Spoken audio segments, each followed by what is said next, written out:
My daughter looked me in the eye across the kitchen table. The same table where I'd helped her with her grade 6 science fair project, where her mother and I had signed the mortgage papers, where I'd eaten breakfast alone every morning for 3 years since my wife passed. And she said, "Dad, maybe it's time you thought about downsizing, something easier to manage."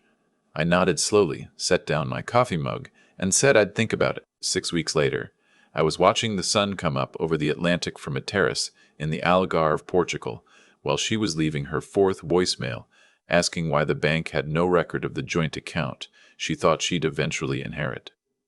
Stay with me until the end of this, because this is the story of how being pushed out of my own life turned out to be the best thing that ever happened to me. My name is Gordon. I go by Gordy. Always have. Ever since I was a kid growing up in Moncton, New Brunswick, the youngest of 4 boys in a house that smelled like sawdust and pot roast on Sundays. I'm 67 years old. I spent 31 years as a civil engineer for the province, retired at 62 with a pension I'd earned hour by careful hour, and built a life in the same house in Riverview that my wife Elaine and I bought in 1989 for just under $90,000. Elaine died 3 years ago, pancreatic cancer, which is the kind that doesn't give you much time to argue with it. We had 8 months from diagnosis to the morning I sat beside her in a hospital room in Moncton and watched her let go. She was 63. She'd been planning to learn watercolor painting when she retired, but she never got the chance. After she died, the grief was the kind that rearranges the furniture of your interior life permanently. I didn't just miss her. I missed the version of myself that existed in relation to her. The one who had someone to tell about the ridiculous thing he'd heard on the radio. The one who came home to a lit kitchen. The one who had a reason to cook a real dinner instead of standing over the sink eating crackers and cheddar at 8 o'clock at night. So when my daughter said she and her husband wanted to move in with me, temporarily, just while they sorted out their finances, I said yes before she finished the sentence. She's our only child. My daughter. 41 years old, sharp as a tack, and she has her mother's eyes. I would have done anything she asked. They moved in on a Saturday in March. My son-in-law brought a truck. They had a lot of stuff. The first weeks were fine. It was good to hear voices in the house, good to smell someone else's cooking, even if my son-in-law's idea of cooking was reheating frozen pasta and calling it dinner. I gave them the master bedroom because it was bigger, and I could sleep in the room Elaine had used as her reading nook. I told myself I didn't mind. Looking back, I should have paid more attention to what I was telling myself. The changes came gradually, then all at once. My workbench in the garage, 40 years of carefully organized tools, the lathe my father left me, the cabinet I'd been slowly restoring, was pushed to one wall to make room for my son-in-law's hockey equipment and what appeared to be a small cryptocurrency mining operation involving several loud fans and a lot of blinking lights. I didn't say anything. It's just a garage. My reading chair, a recliner I'd owned since 1997, and that had the specific topography of my lower back built into it, was moved to the basement without anyone asking. I found it down there next to the dehumidifier, still with my bookmark in the armrest pocket. I moved it back upstairs. 2 weeks later, it was in the basement again. I didn't say anything. I didn't want to seem difficult. Then my daughter sat me down one evening in the living room. My living room, with the bay window I'd replaced myself in 2008, and she told me she needed to talk about the house. Her husband was on the couch beside her. He's a project manager for a construction firm, a compact man with a firm handshake who has always been polite to me in the way that people are polite when they're waiting for something. He had his arm around her shoulder, and he was wearing the expression of a man who has rehearsed what he's about to hear. "Dad," she said, "we've been thinking." That's how it started. With, "We've been thinking." As though the two of them had formed a committee to evaluate my future, she said it carefully. She chose her words the way you choose shoes before a long walk, practically with an eye toward what will be most comfortable for her. She said that the house was a lot to maintain for one person. She said that I was at a stage in life where it made sense to simplify. She said there were some really wonderful communities for active seniors in the Riverview area, Places with programming and security and people my own age to connect with. She said it like she was describing a cruise I'd enjoy. I am 67, I said, not 90. She touched my arm. Dad, I know, but this house is big. The yard alone, you've been saying for years the yard is too much. I said that once. I said it in August when the temperature hit 34 degrees and the lawnmower threw a belt. I didn't say it as a policy position on my own life. Her husband cleared his throat. He said, and I remember this clearly, that I'd worked hard my whole life and I deserved to relax. That I shouldn't have to worry about Evistros and furnace filters and all the rest of it. That there were options out there designed for people in my situation. People in my situation. I turned the phrase over in my mind like a coin I couldn't identify, and then my daughter said the thing that settled it. She said, Dad, eventually this house is going to come to us anyway. And honestly, if we could buy it from you now, at a fair price, obviously, it would help us so much. We could pay off the truck, have real roots somewhere, start thinking about a family. You'd have cash to go somewhere comfortable. It's practical. There it was. The house she wanted to move me out of was the house she wanted to move me out. She'd laid it out like a business proposal. Clean, efficient, generous in tone. Nothing in her voice to suggest she understood that what she was describing was asking me to hand over the place where her mother had lived, and died, and grown roses along the back fence, and to do it on a timeline that worked for her truck payments. I said I needed to think about it. She nodded like this was the reasonable and expected response. Her husband said, Of course, take your time, and squeezed her hand, and I understood that they had already decided my timeline for me. That night, I sat in the kitchen after they'd gone to bed, and I held a mug of tea that went cold while I wasn't paying attention to it. I looked around at the room, the dent in the baseboard from when Elaine dropped a cast-iron pan in 1994, and we laughed about it every time we saw it for the next 30 years. The curtains she'd sewn herself because she couldn't find the right shade of blue anywhere in Moncton. The height chart on the doorframe where I'd penciled my daughter's progress from age 3 to 14. When she told me she was too old for it, I thought about my father who'd worked 50 years in the trades and spent his last decade in a room in a place that smelled like industrial cleaner and institutional carpet. He never complained. He was that generation. I'd always told myself I would be different. I opened my laptop. I didn't search for senior communities in Riverview. I searched for the current assessed value of the house, and then I searched for real estate trends in Atlantic Canada, and then, because I'd spent 3 days the previous winter reading about a former colleague who'd retired to the Algarve and written about it in his Christmas card, I searched for cost of living in Portugal. I want to be honest about that moment. It wasn't defiance, not yet. It was more like curiosity suddenly having room to stretch. Elaine and I had talked about travel. Always sometime, always later, always when things settled down. Things had not settled down. They just dissolved. And somewhere in the arithmetic of my situation, I found myself thinking, why not? I have an old friend named Doug.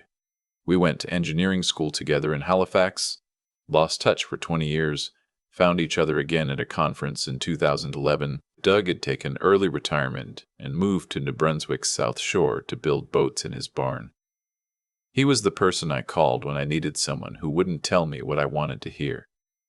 I called him the next morning. I laid out the whole thing, my daughter, the request, the business proposal framing of it, the timeline. When I finished, there was a pause, and then Doug said, Well, what do you want to do? I said I thought I might want to sell the house. He said, to her or to someone else. I said, someone else? Another pause. Then he said, Sounds like you've already decided. He wasn't wrong. I called a real estate agent that afternoon, a woman I knew by reputation, someone who'd sold half the houses on the east side of Riverview over the past decade. Her name was Patricia, and she answered on the second ring and listened to everything I said without interrupting. When I finished, she said, How soon do you want to list? I said, as soon as possible. She said she could come Thursday. The market's moving well, she said. The maintained house in your neighborhood, right size, right location. You'll have offers quickly. What are you hoping to get? I told her what I thought it was worth. She said she thought it was worth more. We agreed on a number. After I hung up, I sat for a moment with the quiet, not the grief quiet I'd been living in for 3 years, the kind that presses against your ears. Something different. The quiet of a decision made. I didn't tell my daughter. I want to be clear about that. I knew she would find out. I wasn't hiding it to be cruel. I was protecting the space I needed to think clearly, because the moment I told her, the conversation would swallow every other thought I was trying to have. That week, while she and her husband were at work, I called my financial advisor. His name is Wendell. He's been managing my RRSP and pension supplements for 15 years, and he is the kind of methodical man who says, in a way that communicates genuine information. I told him I was thinking about making some major changes, and I needed to understand my full financial picture. He went through it all. The pension, the life insurance payout from when Elaine died. She'd been insistent about the policy, even when money was tight in our 30s, and I'd been grateful for her insistence every day since. The RRSPs and what they'd be worth once converted to a RIF. The non-registered savings. The investments. When he finished, he said, "Gordy, you're in excellent shape. Better than most people who come through my door. You know that, right?" I said I supposed I did, but I'd never added it all up out loud before. He asked what I was thinking of doing. I said I was thinking of selling the house and moving to Portugal. He said, and I'll always love him for this, he said, "Lisbon or the Algarve?" I said the Algarve. Elaine had mentioned it once years ago after seeing something in a magazine. I'd remembered. Wendell pulled up numbers. Portugal's non-habitual resident tax regime. The cost of a comfortable apartment in the Western Algarve. Healthcare options. International banking. By the time I left his office, I had a folder and a plan and something I hadn't felt since before Elaine's diagnosis. A reason to look forward instead of back. Patricia listed the house on a Friday. By the following Tuesday, I had 3 offers. By Thursday, I had accepted a young family from Ontario relocating to New Brunswick. Cash offer, fast close. They wanted to be in before school started in September. That gave me 60 days. My daughter found out on the Saturday when she drove past the house on her way back from the grocery store and saw the for sale sign on the lawn. She called me from the driveway. I watched her through the window, sitting in her car, phone to her ear. I answered on the 3rd ring. "Dad, there's a sign on the lawn." "I know." A very long pause. "What is going on?" I told her. I told her calmly, in plain language, without drama or performance, the way I'd learned to deliver difficult information in 31 years of engineering. Because in engineering, bad news delivered clearly is more useful than bad news wrapped in apology. I told her the house was sold, the close date, and that I was moving to Portugal at the end of the summer. She came inside. She sat at the kitchen table, and she cried, and I sat across from her and let her, because some feelings need the room to exist before you can talk around them. When she finally looked up, her eyes were red, and her voice was very controlled, and she said, "Dad, I don't understand."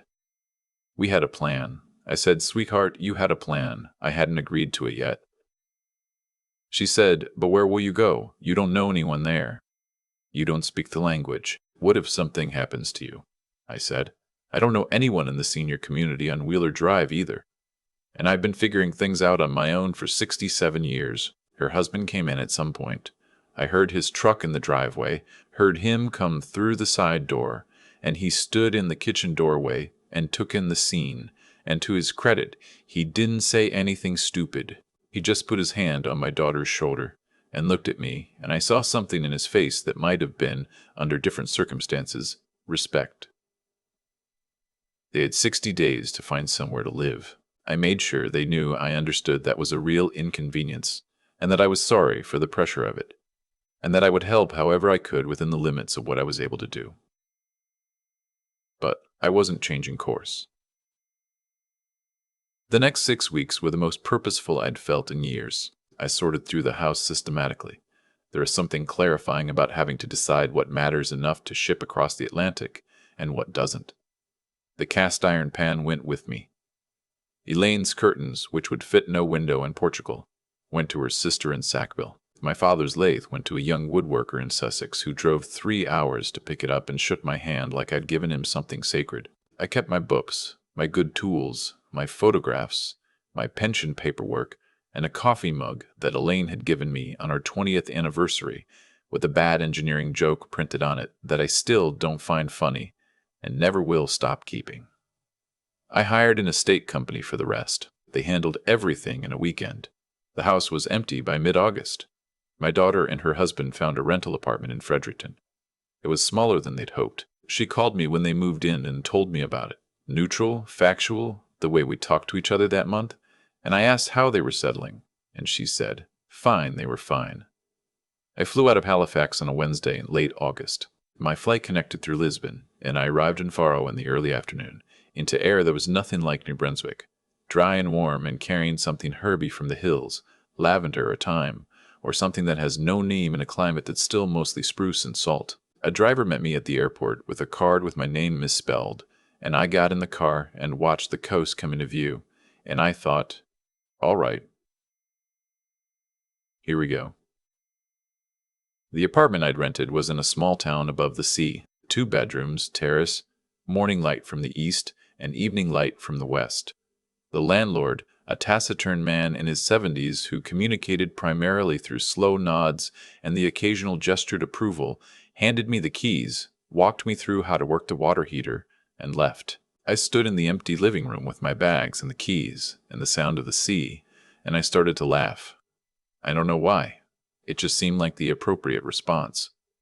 I enrolled in a Portuguese language class within the first week. The class met 3 times a week in a community center near the market, taught by a woman in her 50s named Anna, who had no patience for people who didn't do the homework, but enormous warmth for people who tried and failed properly. I tried and failed properly.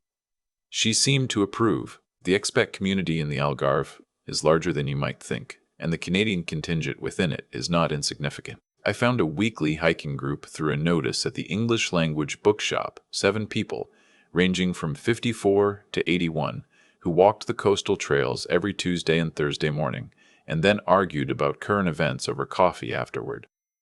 I fit in immediately. We're all the kind of Canadians who have opinions about things and the stubbornness to keep them. I also found a small woodworking co-op in the industrial area outside town. A handful of local craftsmen who rented bench space by the month. My Portuguese was not good enough for complicated conversation, but tools have their own language, and within a few weeks I'd established myself as a Canadian who knew what he was doing and didn't touch other people's chisels without asking. I was building a small cabinet for the apartment, and I was happier at that workbench than I'd been anywhere in a very long time. My daughter called on a Tuesday evening about 3 months after I'd arrived. It was late in New Brunswick. She'd have been calling after work, after dinner, after she'd worked up to it. I could tell from the way she said hi, Dad, that she'd been sitting with the call for a while before making it. She asked how I was. I told her about the hiking group, about my Portuguese class, about the cabinet I was building. She asked what I was going to put in the cabinet, and I said books, probably. And she was quiet for a moment, and then she said, I'm glad you're okay, Dad. I said I was more than okay. Another pause. She said, I want to apologize for the conversation we had, the way it was framed, like you're a situation to be managed. She hadn't said that out loud before. I could tell it had cost her something to say it. I said, I know you weren't trying to be cruel. She said, I wasn't, but I was being thoughtless. And I think I had some ideas about what your life should look like that I'd never actually examined. I just assumed. She stopped. Started again. I assumed you'd be relieved. To have less to deal with. To have us close. I thought I was helping, and I didn't stop to ask what you actually wanted. I said you'd been thinking about the house for a long time before you said anything, hadn't you? A long pause. Yeah, she said quietly. We had. She started crying again, quietly, the way she has since she was small, trying not to be heard. I said, I forgave you for that a while ago. I want you to know that. Not because it didn't matter. It did. It does. But because I couldn't start this new chapter carrying something that heavy. Your mother would have told me the same thing. We talked for 2 hours that night. She told me things she hadn't told me. That the year after Elaine died, she'd been terrified for me. That she'd spent months waiting for a phone call. That a lot of her thinking about the house had come from a panicked place, a need to have me close and accounted for. She'd gotten the solution wrong, badly wrong, but the fear underneath it was real. I told her things I hadn't told her either. How lonely the house had been, how I'd rattled around in it, how I'd almost said yes to Sunrise Pines on Wellington, just to stop making my own decisions for a while. How Portugal had given me back something I hadn't realized I'd lost, which was the sense that my life was still in motion. When we said goodnight, something had shifted. Not everything. There was still a distance between us that would need time, careful time, to close, but it was the first honest conversation we'd had in years. Maybe since Elaine died. Maybe longer. In the spring, my daughter called to tell me she was pregnant. She said it fast, like she'd been trying to get to it for the first part of the conversation, and had finally just said it. 8 weeks, due in October. She was nervous and excited, and when she stopped talking, there was a silence between us that felt like something new was growing in it. "I'm going to be a grandfather," I said. She laughed, the real one, the one she's had since she was 3 years old, unguarded and a little snorty. "You're going to be a grandfather," she confirmed. I sat on my terrace for a while after we hung up, watching the light do what it does here in the late afternoon, going gold and then orange, and then something almost pink before it drops below the hills. I thought about Elaine, who would have been so pleased, who would have had opinions about the name, strong ones, and would have started knitting within 20 minutes of hearing the news. I thought about my father, who held his first grandchild like the baby might break, and who cried, which I'd never seen him do before or since. I thought about the house in Riverview with the dent in the baseboard and the height chart on the doorframe, the curtains Elaine sewed because she couldn't find the right blue, the roses still coming in along the back fence every June.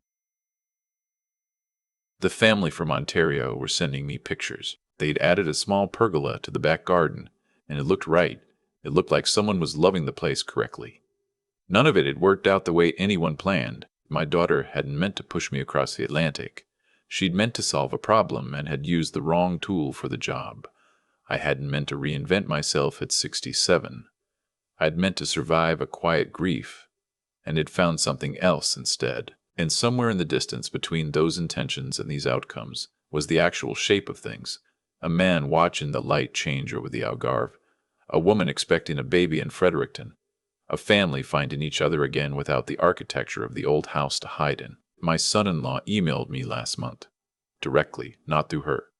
A short email, a few lines, saying that he knew things had been complicated and that he owed me a straightforward acknowledgement. They'd been wrong about how they'd handled it. No performance, no explanation. Just that. I wrote back. I said I appreciated it. I said I was looking forward to meeting the baby.